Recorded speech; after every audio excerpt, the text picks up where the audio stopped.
pas de gagner, donc merci. On arrive à la dernière prise de parole de celui qui compte ni ses heures, ni ses efforts pour rendre service aux jeunes Villois et aux jeunes Villoises. Un grand merci Patrice, je te laisse maintenant la parole.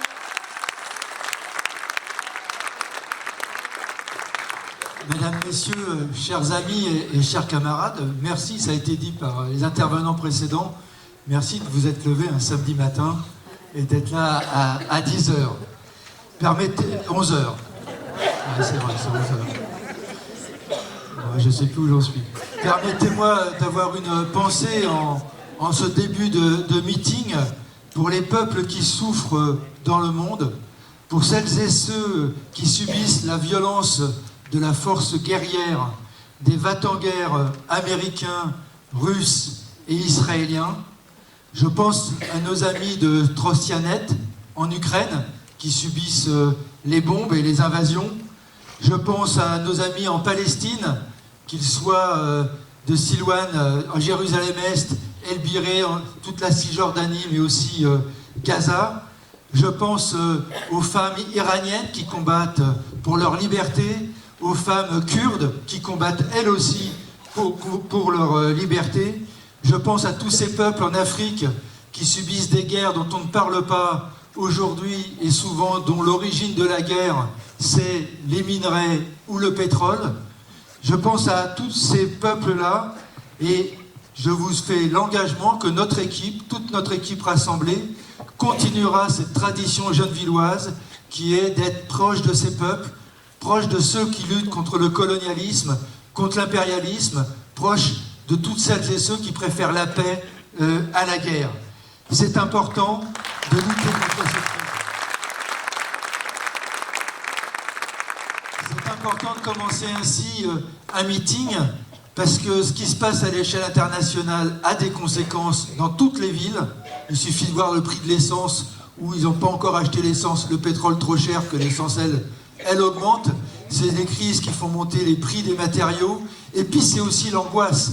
Parce que je me rappelle que l'année dernière, un général français demandait aux citoyennes et aux citoyens français de sacrifier leurs enfants pour l'avenir. Eh bien non, ici, nous refuserons de sacrifier nos enfants pour des guerres qui ne sont pas les nôtres. Alors, il reste 6 jours pleins, ça a été dit par Elsa et par d'autres, plein de campagne électorale. Nous sommes à 8 jours du 15 mars, le jour du vote. Et c'est en ce moment que nos voisins, nos voisines, nos amis, des jeunes et des moins jeunes, commencent à s'intéresser au scrutin, à s'interroger sur leur vote. C'est en ce moment que par votre action, par notre action, pour dialoguer avec eux, c'est ce moment-là qui est le plus décisif dans cette semaine. Et je souhaite remercier tout d'abord chacune et chacun des membres du comité de soutien. Je vous remercie pour votre engagement sous ces longues semaines, votre aide précieuse, votre soutien indispensable. Je vous assure que cela fait du bien. Je remercie, je remercie aussi les candidates et les candidats pour votre engagement, et pas un engagement seulement de quelques semaines, mais un engagement pour au moins 6 ans. On nous parle d'un mandat de 7 ans peut-être, 6 ans au service de notre ville, de ses habitants, et au service de ses habitants, quel que soit leur vote. C'est ce que nous ferons pendant 6 ans. Nous faisons une belle équipe, riche de belles personnalités et dévouée au bien commun. Alors l'électoralisme et les promesses non tenues, ce n'est pas notre soupe. Nous ne promettons pas de raser gratis. Nous annonçons même la couleur. Ce mandat sera plus dur, car l'État coupe nos recettes, les extrêmes droites menacent, les guerres font monter les coûts des matériaux, la vie est plus dure pour toutes les personnes qui habitent dans notre ville, pendant que les capitalistes, eux, continuent de s'enrichir. Nous nous engageons, toute l'équipe ici, à travailler d'arrache-pied, à améliorer Gennevilliers, à défendre notre ville, protéger et faire respecter les Gennevilloises et les Gennevillois. Pour cela, il nous faut gagner les élections. Il reste donc 6 jours pour convaincre de l'union, du rassemblement, pour avoir la force de nous faire respecter en votre nom. Le climat est plutôt bon au porte-à-porte, on l'a vu, on nous offre même des gâteaux dans les initiatives publiques et quand je circule aussi en vélo dans notre ville. Excusez cette remarque mesquine, mais c'est quand même un atout pour un maire que d'habiter la ville. Ma crainte, c'est minimum qu'on doit aux jeunes villois. Ma crainte, je l'ai déjà dit, c'est qu'une forme de tranquillité s'installe quand on me dit « ça ira pour vous, monsieur le maire ». Ça ne pousse pas au vote. Je le rappelle, le 15 mars, ce ne sont pas les bonnes intentions qui compteront. Ce seront les bulletins de vote.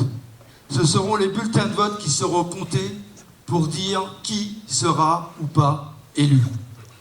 Avez-vous remarqué aussi, dans cette campagne, il y a une chose assez bizarre, il n'y a pas de liste de droite. On serait la seule ville du département des Hauts-de-Seine à ne pas avoir de ville de droite, dans un département de droite. Ils sont vraiment nuls à droite de ne pas présenter quelqu'un ici. Pourtant, les maires de droite des Hauts-de-Seine me parlent d'un candidat qui serait leur ami, avec qui, pour certains, ils ont discuté à la région quand il était conseiller régional de la droite UDI avec Madame Pécresse. Vous savez, cette dame qui augmente les tarifs du métro et qui dit qu'il ne faut pas plus de 30% de logements sociaux dans les villes. 70% de la population est éligible au logement social et elle veut limiter à 30%. Les 40 qui manquent, c'est ça la pénurie que vous vivez aujourd'hui, c'est ça les manques de logement. Ces gens sont responsables de la pénurie de logement. Il y a en fait une liste de droite, vous m'avez compris, avec M. Nkonda. Une liste de droite camouflée et qui fait campagne, se fait remarquer avec de beaux caouets blancs, comme toutes les listes de droite UDI dans le département des Hauts-de-Seine. Vous allez à Clichy, vous allez ailleurs, ils ont tous le même caouet.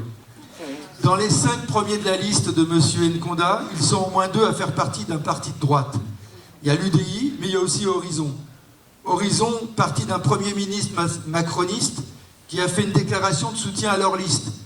Le ni de droite ni de gauche ressemble à ce que vous avez vu et vécu avec Macron qui disait la même chose, et on sait que le ni de droite ni de gauche, en fait, c'est de droite.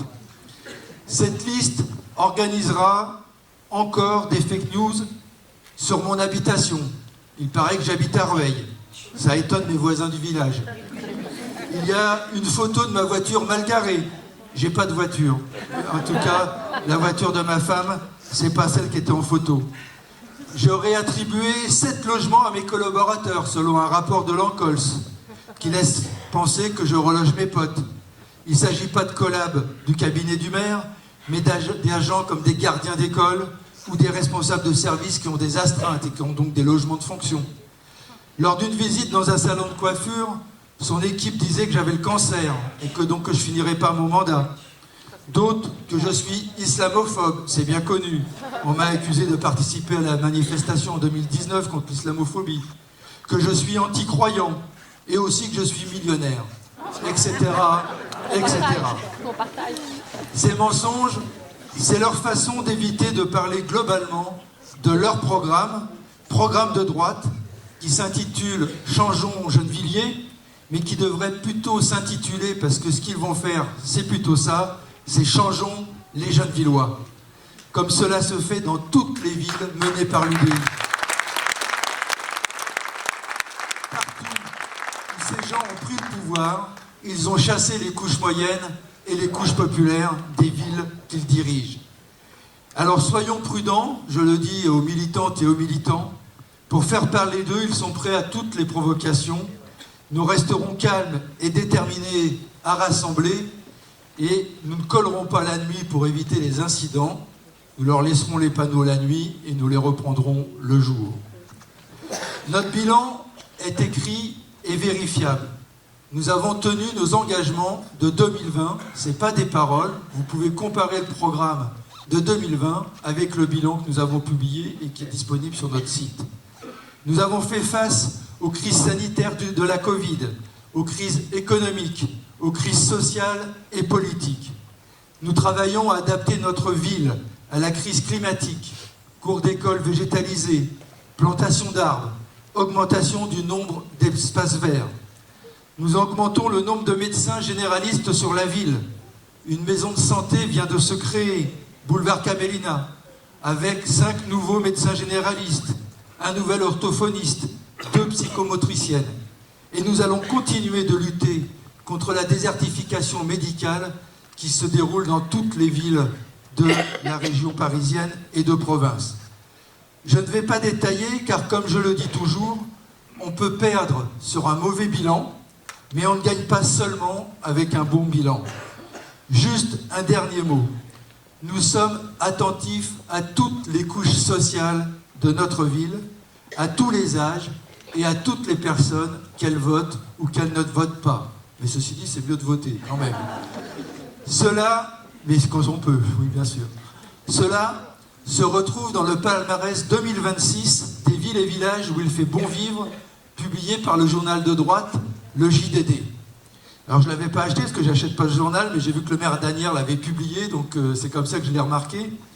Et le président de l'association du JDD, enfin qui fait ce palmarès, présente ce palmarès en disant ceci, je le cite, « Au-delà d'un classement annuel, elle permet d'observer les dynamiques de progression des territoires et de mettre en lumière les communes qui ont amélioré durablement la qualité de vie de leurs habitants. » Fin de citation.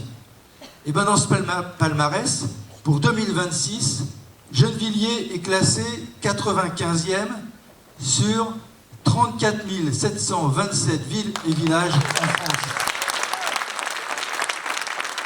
Qui l'eût cru? Ça m'a même étonné.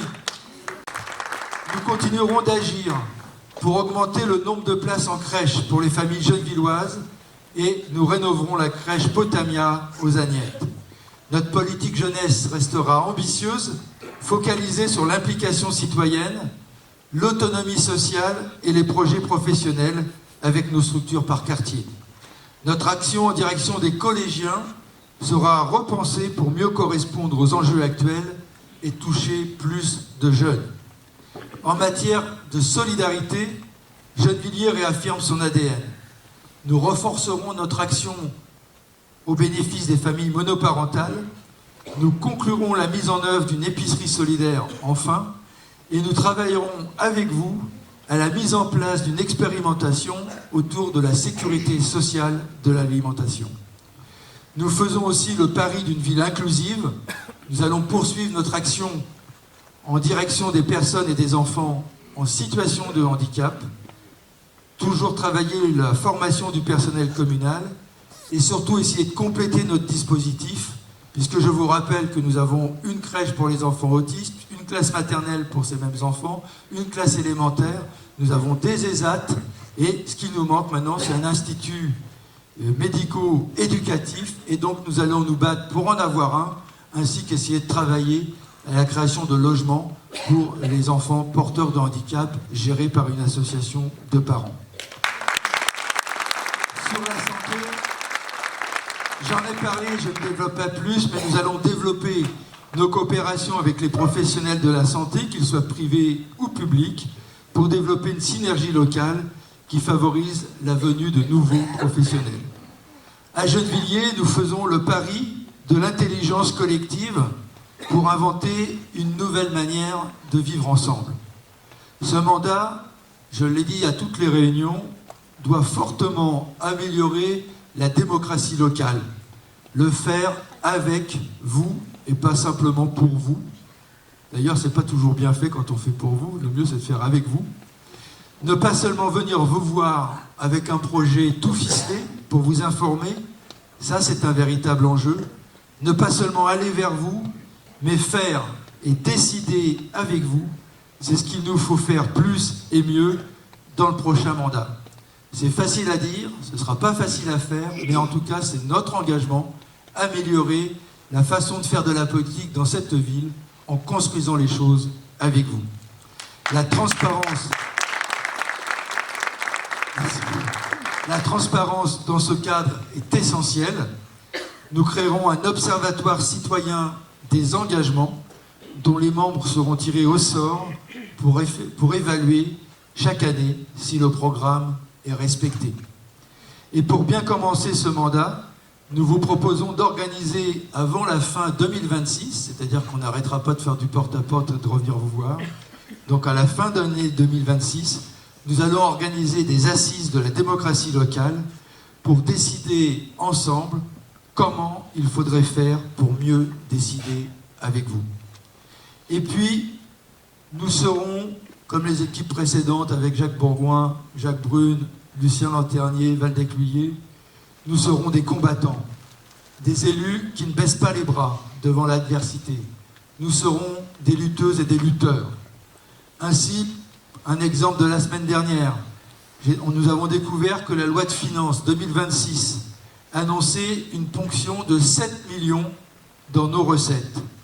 J'ai immédiatement écrit au ministre, aux parlementaires, obtenu un rendez-vous jeudi matin dernier avec le ministère des Finances.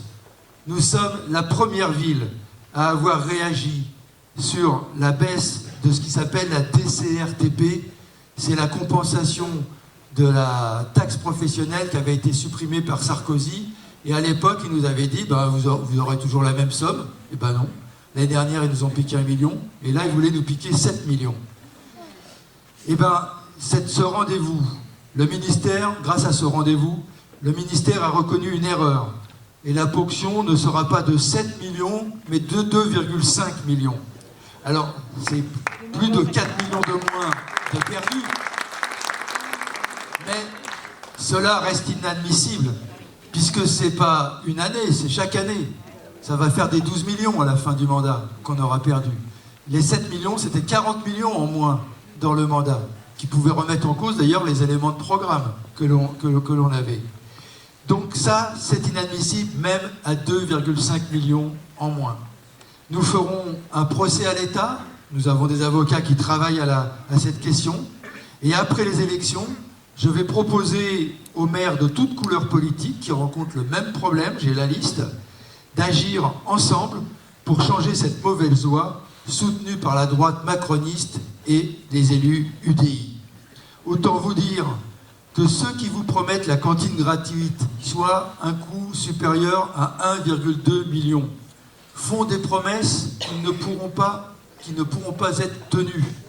Car dans la prochaine période, dans ce mandat, il ne s'agira pas de dépenser plus, mais d'agir pour que l'État macroniste nous pique le moins d'argent possible. Il y a là une belle illustration de ce que disait Pasqua, les promesses n'engagent que ceux qui les écoutent. Et ça, c'est dangereux pour notre ville, parce que ça dégoûte aussi de la politique, de faire des promesses qu'on ne pourra pas tenir demain. Nous aurons donc besoin de la force de votre vote pour mener tous ces combats. C'est vous qui nous donnez la force de faire respecter notre ville, en défendant les choix décidés par ses habitantes et ses habitants. Notre engagement est de construire avec vous une ville qui se fait respecter et qui respecte ses habitants. Ce sera d'autant plus important si jamais, ce que je ne souhaite pas, mais si jamais l'extrême droite gagne les élections présidentielles en 2027. Il y aura besoin de protéger les jeunes Villoises et les jeunes Villois, besoin de force entre nous pour se protéger contre les risques de violence que cette extrême droite fait partout dans le monde et peut faire dans notre pays.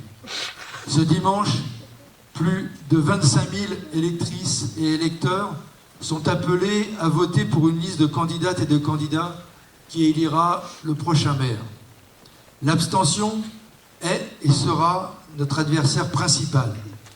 Je n'ai pour ma part aucune tranquillité.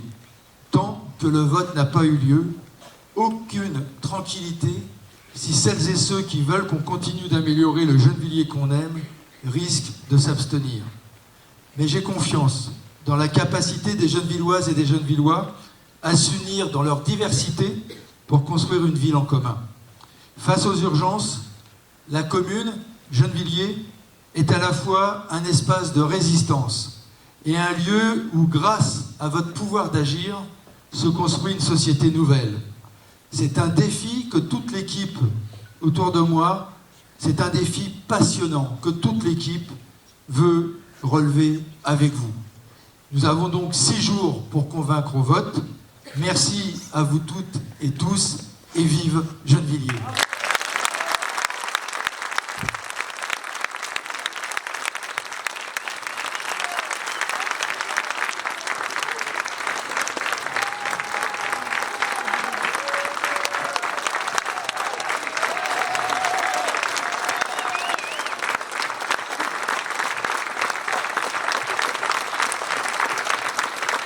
Merci à toutes et tous, merci Patrice. Je vais vous demander encore juste 5 petites minutes d'attention, parce que Patrice a fini par là. Maintenant, il reste 6 jours de mobilisation. L'enjeu, c'est qu'on soit le plus nombreux possible partout sur le terrain pour couvrir la ville à la rencontre de tous les jeunes villois pour insister sur l'importance du vote le 15 mars. Donc cet après-midi déjà, il y a des points de rencontre partout dans la ville à partir de 14h. Donc il y a aussi des porte-à-porte la semaine prochaine. Au fond de la salle, à droite pour moi, il y a des tableaux par quartier. Vous pouvez vous inscrire parce qu'on a besoin de tout le monde, donc pour les porte-à-porte, pour les déambulations. Cet après-midi, ce sera pour le quartier République 14h devant le Franprix Chausson, pour le quartier Centre devant le Browser, pour le quartier Cité place du Docteur Roux, pour le village place Jean Grandel, pour les Agnettes avenue de la Libé côté Carrefour, et pour le Lutte Aimé Césaire et le Fossé devant Hyper Pas Cher. Donc l'idée c'est qu'on distribue des tracts, qu'on discute avec les jeunes villois, qu'on aille ensuite déambuler dans la ville. Vous pouvez aussi remplir les comités de soutien, contribuer au financement de la campagne, parce que pour sortir les affiches, les tracts, tout ça a un coût, donc on a besoin aussi de l'aide de tous les jeunes villois. Il y a le mandataire financier Philippe Kergoat avec son pull Où est Charlie là-bas au fond, en rouge et blanc, en noir et blanc. Et qu'est-ce que j'oublie comme dernière chose? Les procurations. On va croiser forcément beaucoup de jeunes villois qui seront peut-être pas là le jour du vote. Donc là aussi, il y a des tableaux au fond. Ceux qui peuvent aller voter pour d'autres gens, vous pouvez vous inscrire et laisser vos coordonnées. C'est Nadia ici qui va coordonner tout ça. Et puis aussi, tous ceux qui ont besoin d'une procuration, laissez aussi vos coordonnées sur le tableau. Maintenant, pour finir par un moment sympa de fin de campagne, on va tenter un truc. On va voir si on y arrive, si tout le monde est discipliné. La dernière fois, on avait fait une photo dans la salle depuis la scène. Là, on vous propose, comme il y a une passerelle dans le hall d'entrée, de la faire, que tout le monde aille dans le hall, tous ceux qui sont d'accord évidemment pour être sur la photo, et on va essayer de prendre une photo aérienne avec quelqu'un qui va se mettre sur la passerelle pour prendre une prise de vue en hauteur.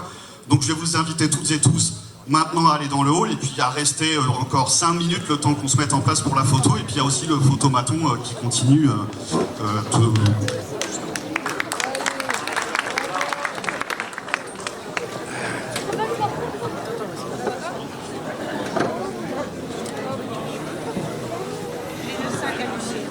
Bonjour, ça va? Bien, je vous ai dit bonjour, coucou. Mais vous m'avez pas vu.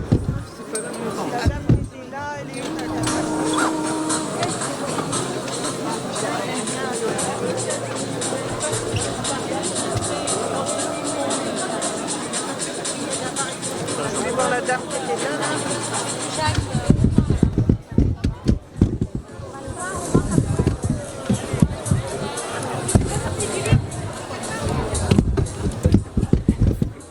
C'est où la dame? Nadia, je le tiens. Ça va, Marie?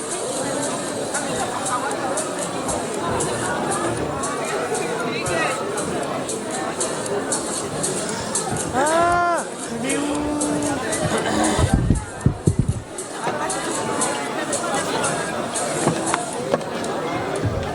Fabienne, attends, je vais aller avec toi parce qu'elle est partie, la dame, je trouve. Elle est là. Non, elle doit être... Pardon, vous libérez ça? Je le tenais. Elles sont avec toi, là. Elles sont avec toi. Le sac, c'est à vous? Oui. Non, c'est à vous. Mais, tu n'es pas venu chercher ton badge, tu n'en as pas.